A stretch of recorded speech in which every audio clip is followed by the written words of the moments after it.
Hey guys, subscribe for daily content. And if you're shopping for gear, make sure you check out the description for the newest items at some of the very best online retailers.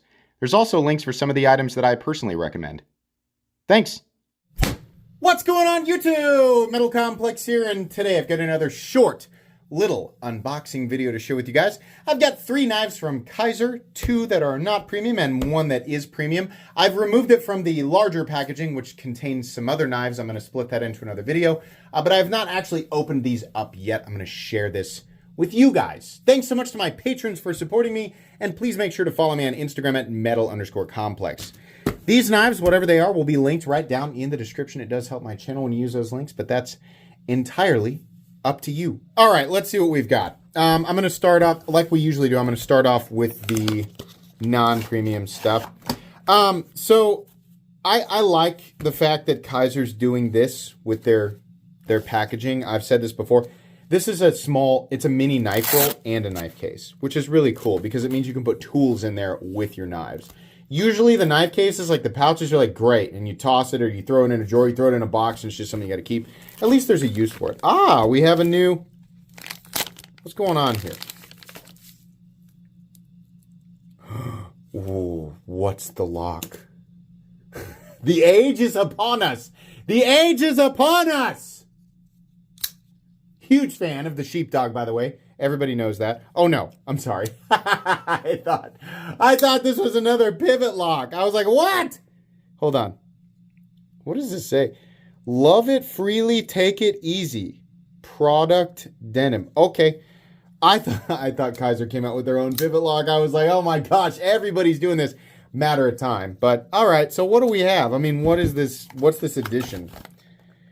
Sheepdog, 154 cm, black, denim, red, steel liner. Okay, most likely a great example of the inexpensive version of the Kizer Sheepdog. In my opinion, the best configuration, which is non-flipper opening hole, right? You might as well, I mean, you can get a premium version if you want. If you've never experienced the Sheepdog, if you didn't know, I've reviewed, or at least unboxed, like every variation of this knife that exists.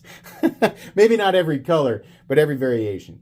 If you want to watch my reviews, you can, but let me give you the gist of it. This is an awesome knife, specifically this configuration, whether you go premium or non-premium, right? You can get a flipper if you want. You can get a thumb stud version.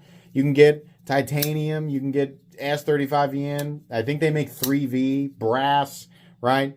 All of that. The 154 cm versions, specifically either the liner lock or the crossbar lock, is it the Kizer clutch lock is what they call it? That combination is like the best bang for your buck, and it is extremely recommendable. I'm not saying like, oh yeah, it's a pretty good knife, whatever. This is a super recommendable knife. This is a great knife.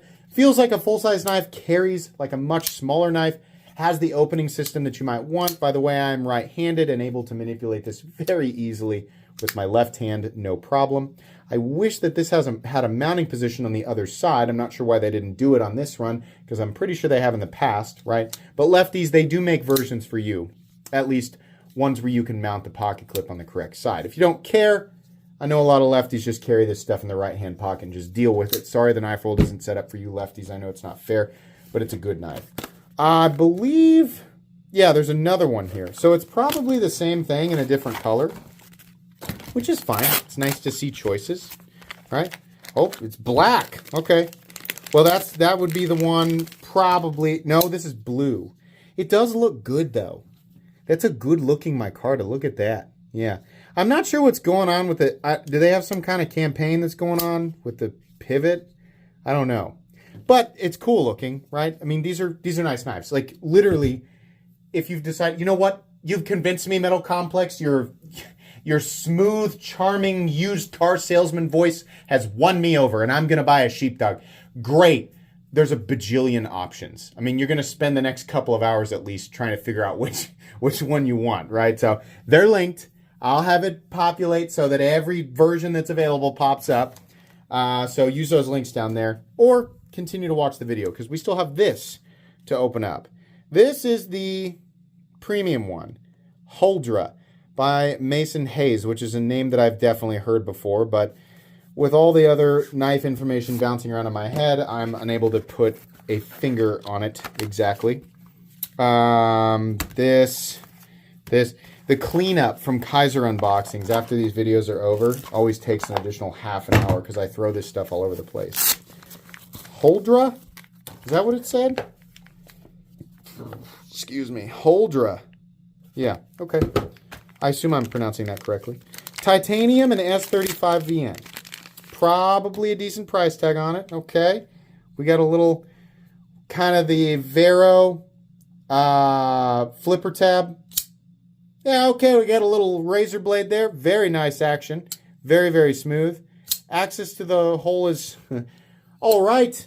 It's okay. Fortunately, you can use this ledge here to reverse flick it, which is what I would suggest.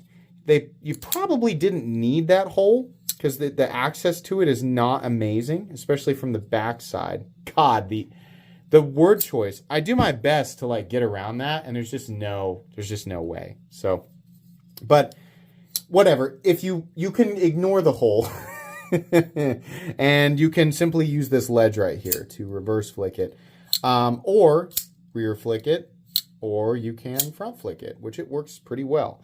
The black wash, same with the Kizers. It's not my favorite finish, right?